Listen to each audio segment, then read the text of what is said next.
Antenne A, le journal, à la présentation, James Katomboa. Bonsoir à toutes et à tous et bienvenue à ce journal.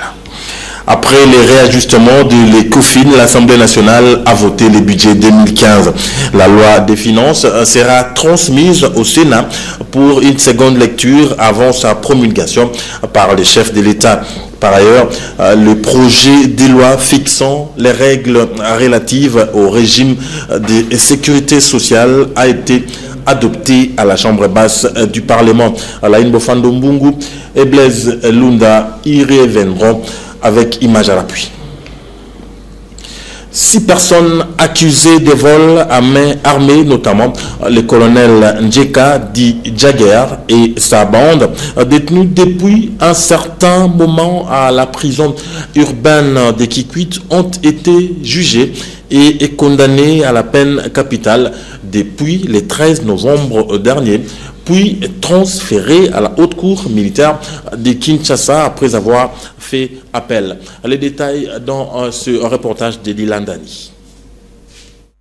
Le colonel Djeka Mwanamanye Madi Jagger, avec sa bande composée de Loleka Floribert et Jean Mouyaya, détenus de Kikwit accusés pour détention illégale d'armes et de munitions, vol à main armée, port illégal de tenues militaires, détournement de fonds à la mutuelle des crédits des femmes de Kikwit, Moukrefeki, à Idiofa et la station Essence Engine dans la même ville ont été jugés jusqu'au 13 novembre dernier, puis ont été condamnés à la peine capitale. Ils sont allés en appel et l'affaire a été transférée à la haute cour militaire de Kinshasa. L'équipe d'escorte de 7 personnes, dont 3 officiers militaires et 4 militaires commis à la garde, a quitté avec les détenus hier mercredi 20 novembre à 9h30 la prison urbaine de Kikwit pour arriver vers 20h30 à la prison d'Endolo et était reçus par les greffiers militaires de cette prison, car c'est ici qu'ils vont purger leur peine en attendant l'ouverture du procès. Dans ce même lot, un colonel des FARDC, un autre de la police nationale congolaise accusé de détournement de fonds destinés à la paix des militaires et policiers attendent les jugements. À l'occasion du 25e anniversaire de la Convention relative aux droits de l'enfant, la procureure de la Cour pénale internationale, Fatou Bensouda, a fait une déclaration ce 20 novembre 2014. Elle appelle la communauté internationale à mettre fin à ces fléaux des violences faites aux enfants. Un commentaire, Anne-Marie Ossita. La Convention relative aux droits de l'enfant a été adoptée le 20 novembre 1999 par les Nations Unies. Les crimes contre les enfants constituent des crimes contre l'humanité tout entière car il s'agit d'un affront au principe fondamental du respect de la personne humaine. Le bureau du procureur de la Cour pénale internationale s'est engagé avec fermeté à défendre le droit de l'enfant dans le cadre du statut de Rome.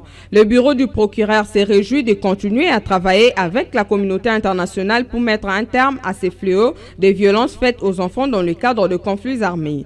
S'agissant de la question des enfants qui sont concernés par les armes, le procès Lubanga a permis de souligner ces questions, notamment l'incidence des crimes contre les enfants sur des communautés entières, la question spécifique des filles soldats et l'effet dévastateur que ces crimes peuvent avoir sur le droit des enfants à l'éducation. Cette année, la Chambre préliminaire 2 de la CPI a confirmé les charges portées à l'encontre de l'accusé Bosco Taganda, non seulement pour conscription, enrôlement et utilisation d'enfants, mais également pour esclavage sexuel et violences sexuelles sur des enfants qui faisaient partie de sa propre milice. La secrétaire exécutive du projet de soutien à l'éducation de base, Wali Belade, a été à la tête d'une délégation du ministère de l'EPSP qui a séjourné à Tchikapa, au Kasaï occidental. Sur place, il a été lancé la campagne d'internalisation du PIE, plan intérimaire de l'éducation. Dieu Marcin Zom-Mabiala. Cette délégation du ministère de l'enseignement primaire, secondaire et professionnel, conduite par la secrétaire exécutive du secrétaire général en charge du projet de soutien à l'éducation de base, a séjourné à Tchikapa, dans le Kasaï occidental. Objectif, lancer la campagne d'internalisation du plan intérimaire de l'éducation. Ce sont des cadres provinciaux de l'EPSP, des chefs d'établissement, des syndicats, les comités des parents et les enseignants qui ont été sensibilisés et informés sur le PIE. Nous attendons à ce que la mise en pratique de ce qui a été développé aujourd'hui puisse amener que nous puissions améliorer l'accès, que nous puissions aussi et également améliorer la qualité de l'éducation, que nous puissions enfin renforcer la responsabilisation des acteurs et renforcer le système. Plusieurs autres thématiques ont été développées, à savoir la loi cadre sur l'enseignement national, la gratuité aux primaires, la gestion des manuels scolaires, la promotion de l'enseignement technique et de la formation professionnelle.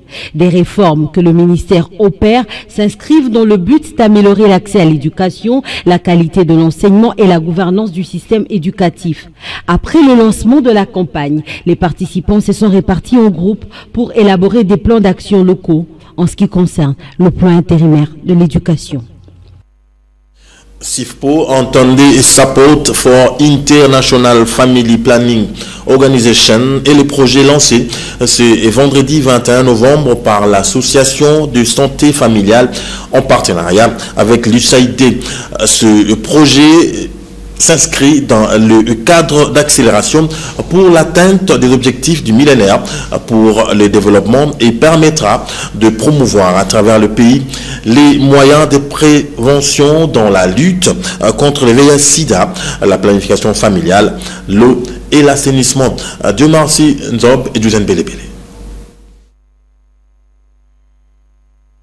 La RDC fait face à plusieurs défis majeurs de santé publique, parmi lesquels la mortalité des enfants de 0 à 5 ans, la mortalité maternelle, le VIH-Sida et les maladies diarrhéiques. Raison pour laquelle il a été lancé ce projet SIPFO qui va s'étendre jusqu'en 2017. Il sera exécuté sur 4 catégories des personnes que sont les enfants, pour qui il est prévu un sérum Orazinc, les femmes, des méthodes contraceptives comprenant un kit, un collier et une piqûre de 5 ans, des préservatifs pour jeunes, homosexuels et hommes en uniforme, ainsi que des purifiants d'eau pour lutter contre les maladies diarrhéiques. Nous sommes dans un projet qui assure la promotion de la planification familiale.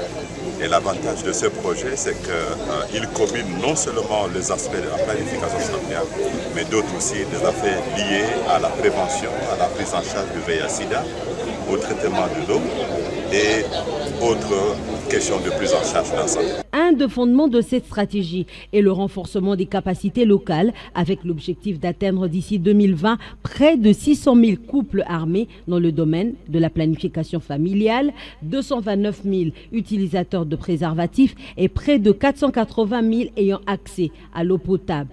L'USAID qui finance ce projet tient à ce que ces interventions soient basées sur les évidences afin d'avoir un impact sur la vie des populations bénéficiaires. Dixit Christophe Toko, directeur adjoint de l'USAID. Allez, prenons à présent ces communiqués qui nous viennent du ministère de Médias. Nous les lisons in extenso.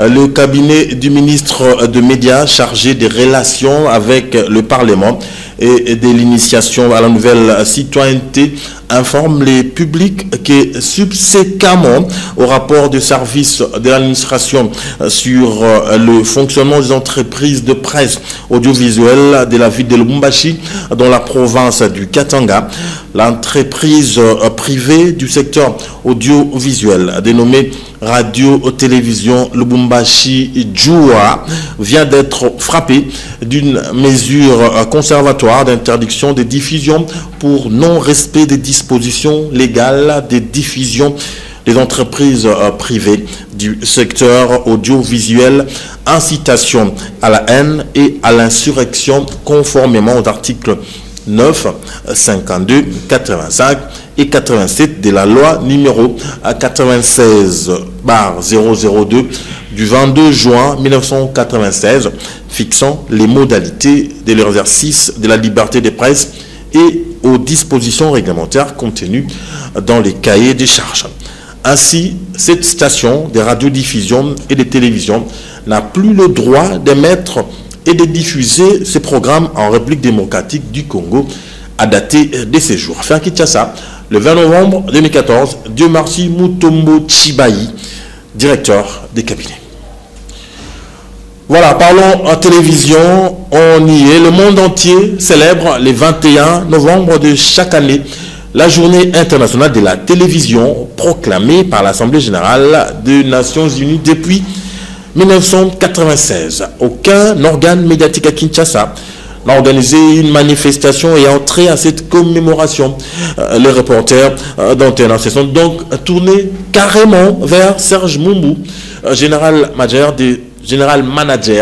des Target, pour parler à propos. Magali Sissi et Pépito Matondo. Selon une étude réalisée par Target, la télévision est l'un des canaux les plus utilisés pour l'information.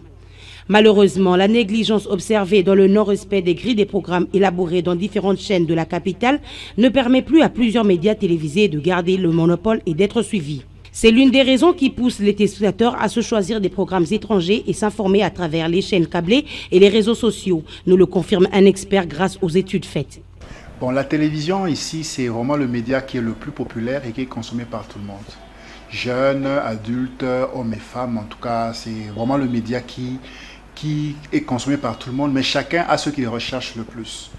Par exemple, vous voyez que les hommes, ils aiment plus tout ce qu'il y a comme information, tout ce qu'il y a comme sport. Vous allez voir que les femmes, elles aiment les séries, les théâtres. Les jeunes, ils aiment les émissions musicales. Donc la télévision, chacun a des programmes qu'il a tendance à regarder à la télévision. La télévision reste jusque-là l'un des moyens de communication les plus puissants. Les commissions de programmes de toutes les chaînes se trouvant dans la capitale sont appelées à se conformer à l'innovation afin de satisfaire aux besoins et exigences des consommateurs et répondre à la mission première de la télévision qui est celle d'instruire, éduquer, informer et divertir.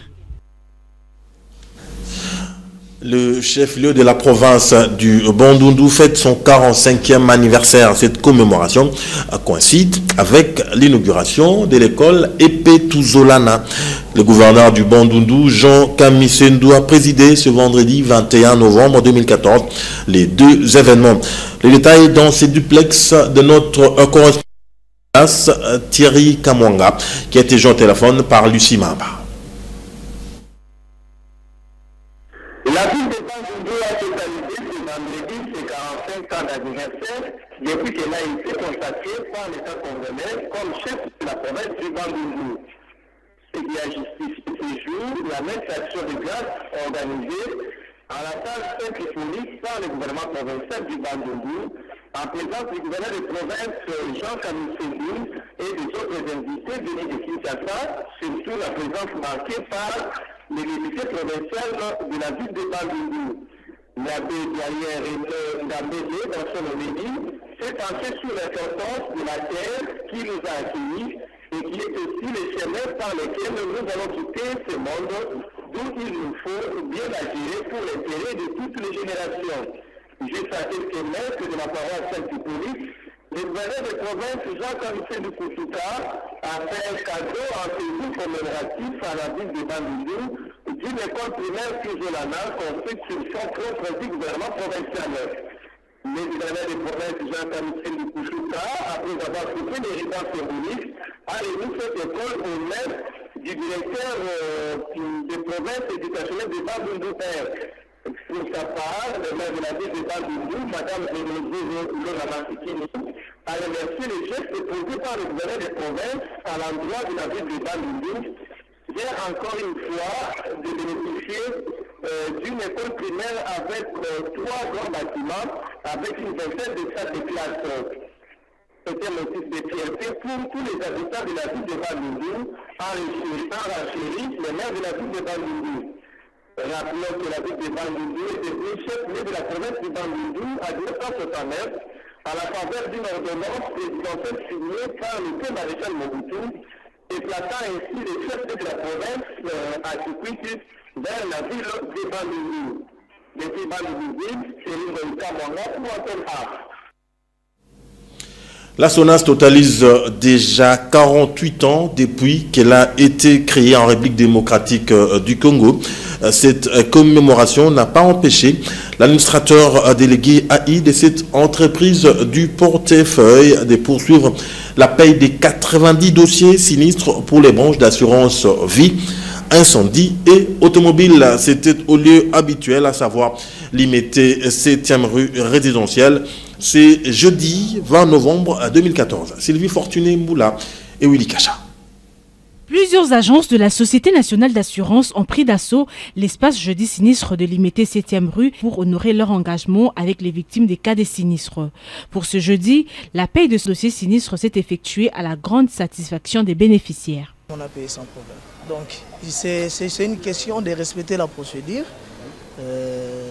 Donc du début de la fin de la procédure, dès que vous respectez, au moment opportun, la SONAS va vous appeler pour vous payer. Je demande à tous les sinistrés ou à tous ceux qui sont victimes d'accidents, qui savent que les véhicules sont assurés, de déclarer au délai leur accident pour qu'un jour, qu'ils puissent être payés comme mon client. Que dire encore? La réalité de la paie de dossiers sinistres sur le terrain, le jeudi de chaque semaine, prouve à suffisant le travail des titans que le comité Carole Aguito Amela ne cesse d'abattre pour satisfaire sa clientèle. C'est dans le strict respect de la loi de 1966 portant création de la SONAS avec pour objet principal la paie de dossiers sinistres sur toute l'étendue de la République démocratique du Congo. Ouvrons notre chapitre sport. Le championnat national de cyclisme a débuté ce vendredi 21 novembre 2014 à Kisangani, chef-lieu de la province orientale. Le coup d'envoi a été donné par les ministres provinciaux des sports et loisirs. Des détails dans cette correspondance d'Alphonsine Diné, jointe au téléphone par Lucie Mamba. Coup d'envoi ce vendredi 21 novembre à Kisangani, chef-lieu de la province orientale de la 13e édition du championnat du cyclisme dénommé Tour de l'Okati.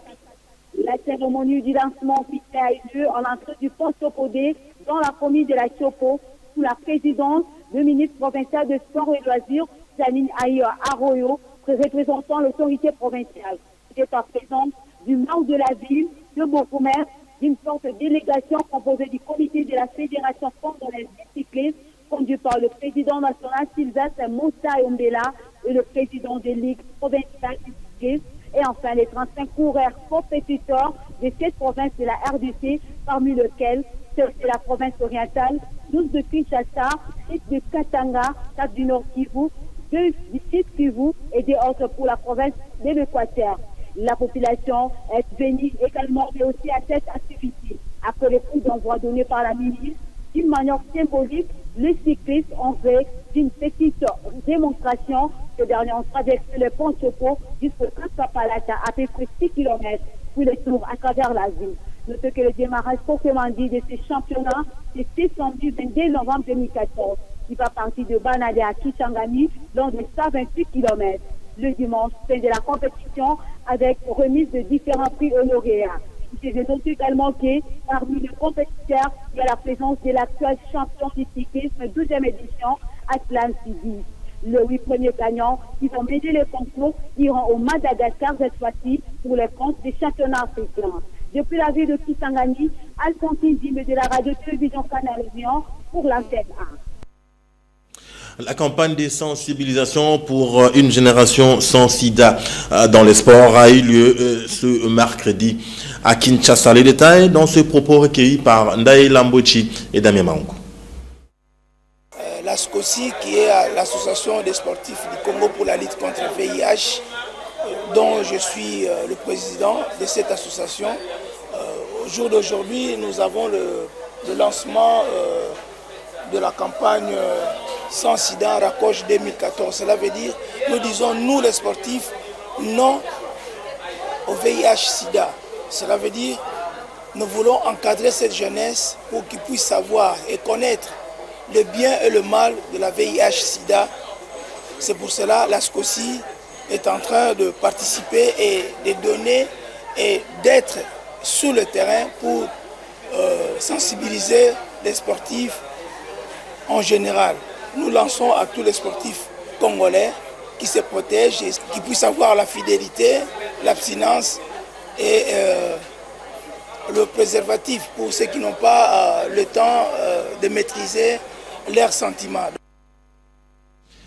24 heures après la qualification de Léopard de la RDC pour la 30e Coupe d'Afrique de Nations de football qui aura lieu en janvier prochain en Guinée équatoriale. Le numéro 1 de la Fédération de football association, Constant Marie, s'est retrouvé face à la presse pour donner justement les plans de préparation de l'équipe nationale pour cette grande messe du football continental. Papi Katassi, Patrick Borel, Mukendi, Rigomolobo.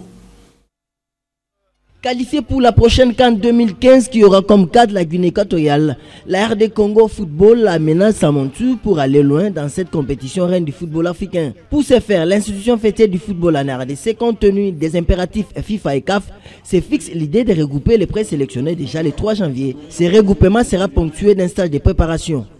Il faut voir d'ici le mois de janvier quelle est la date FIFA encore disponible. Il n'y en a pas. Les joueurs ne seront libérés que 14 jours avant la date de démarrage de la phase finale. La phase finale va démarrer le 17 février, janvier plutôt. Les joueurs seront libérés à partir du 3 janvier. C'est ça l'obligation faite à toutes les équipes et tous les clubs à travers le monde entier, dont les joueurs africains se trouvent pour pouvoir venir jouer la CAN.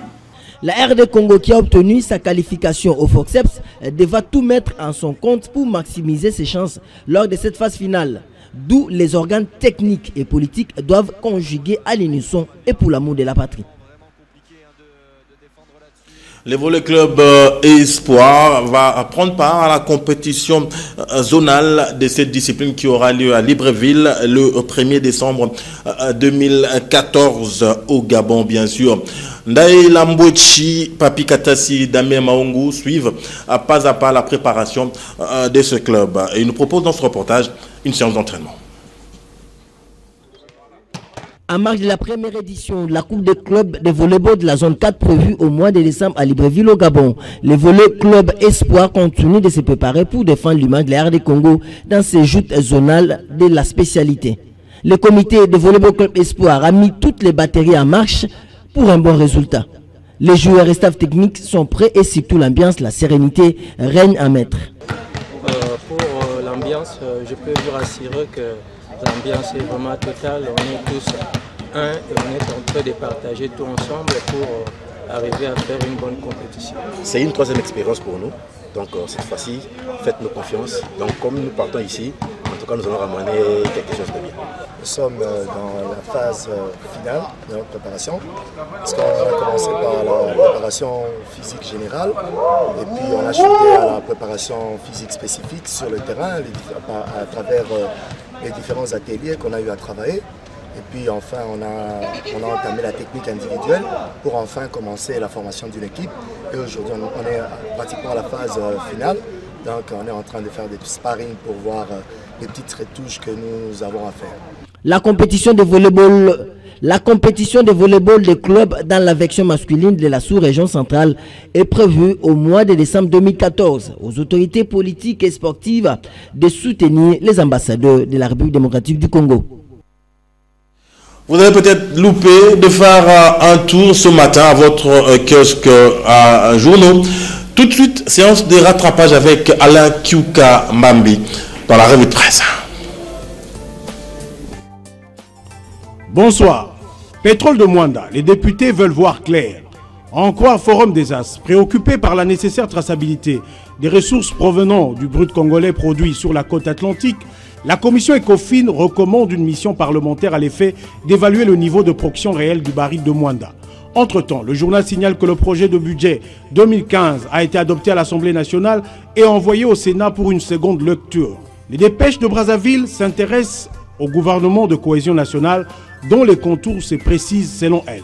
La longue attente du gouvernement de cohésion nationale annoncée tambour battant au sortir des concertations nationales est sur le point de prendre fin, note le journal.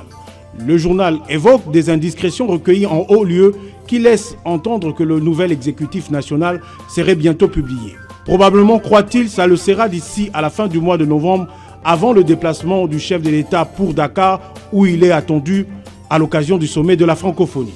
Alors que le gouvernement de cohésion nationale est annoncé pour bientôt, une frange de l'opposition à travers la plateforme Sauvons la RDC s'en va en campagne contre la révision constitutionnelle en prévision des échéances électorales de 2016. La référence plus qui annonce cette info à sa une souligne que le coordonnateur de cette structure, Martin Fayoulou, distribue depuis quelques jours à Kinshasa et à l'intérieur du pays un message estampillé « Peuple congolais, l'heure a sonné, réveille-toi ». Le député Fayoulou, précise le journal, craint que la mise en place de l'Office national d'identification de la population ONIP serve d'alibi à la majorité présidentielle pour qu'elle tire les choses en longueur et n'organise pas l'élection présidentielle dans le délai constitutionnel. Un parti de l'opposition qui fait couler beaucoup d'encre et de salive ces derniers jours, c'est sans doute l'UDPS d'Etienne Tshisekedi. Selon le phare, la crise annoncée dans ce parti ne serait qu'une fausse alerte. Le journal fait allusion au secrétaire général de l'UDPS, Bruno Mavungu, qui aurait remis les pendules à l'heure au cours d'un point de presse tenu jeudi 20 novembre. Dans son coup de gueule, il a notamment relevé que la fameuse lettre de désaveu à son endroit et à celui de Félix Tshisekedi a été signée par des exclus du parti. Et pour la prospérité, l'UDPS a réaffirmé son unité. Il n'y a ni crise, ni rébellion, précise ce tabloïd. D'un parti à un autre, le MLC prépare déjà le retour de Jean-Pierre Bemba, en croire l'émergence. C'est en tout cas ce que laisse entrevoir différents signaux en provenance de cette formation politique où un rappel de troupes est en train d'être battu. Un réchauffement d'optimisme note l'émergence qui serait dictée par les 2 derniers jours d'audience à la CPI qui semble avoir su dégager une lueur d'espoir. Wait and see. Bonsoir. Alt Swan a réalisé ce journal. Willy Kachan était le chef d'édition. Il me charge de vous dire un grand merci pour votre sympathique attention. Restez-nous fidèles et excellent début de week-end à toutes et à tous.